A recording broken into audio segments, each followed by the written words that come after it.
I have a question for you. When was the last time you apologized?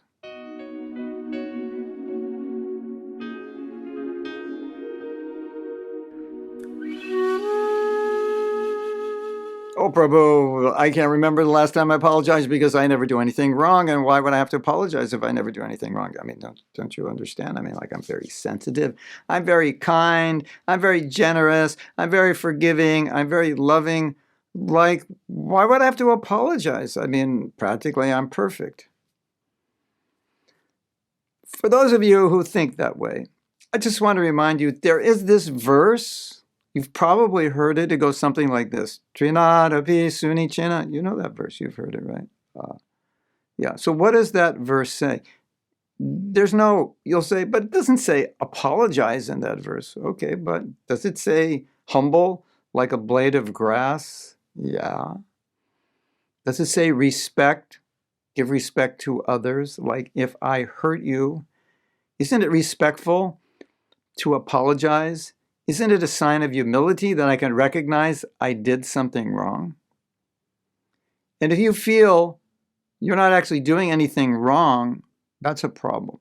Now, I've seen this in my own life. I've seen this in the life of others. And I've seen this especially become a problem when one becomes a leader. Because when I become a leader, of course, now I can't do anything wrong. No, you just did something wrong by saying that. This is a dangerous position. So I would simply ask you, do you need to apologize to anyone? Have you done anything to hurt someone's feelings? And you might say, yes, I did, but it wasn't my fault that their feelings are hurt. They're just super sensitive. If you blink your eye in the wrong way, they're going to be hurt. Okay, I understand that. But the fact is, they're hurt because you blinked your eye. All right, it's not your fault, but you were the catalyst to hurt them. Maybe you may want to apologize for blinking your eye in the wrong way. Okay, I know that sounds strange, but think about it. If you've hurt somebody, if you've said the wrong thing, if they feel offended, even though you can defend yourself, even though you feel you're innocent, wouldn't it be an act of humility? Would it not be wise in many situations to just say, I'm sorry for doing that? Now you might say, what if I say I'm sorry? Then it's like I'm admitting I'm guilty, and then it's going to be all over the Facebook that I blinked my eye in the wrong way, and now GBC is going to come after me and remove me from my position. Probably that's not going to happen.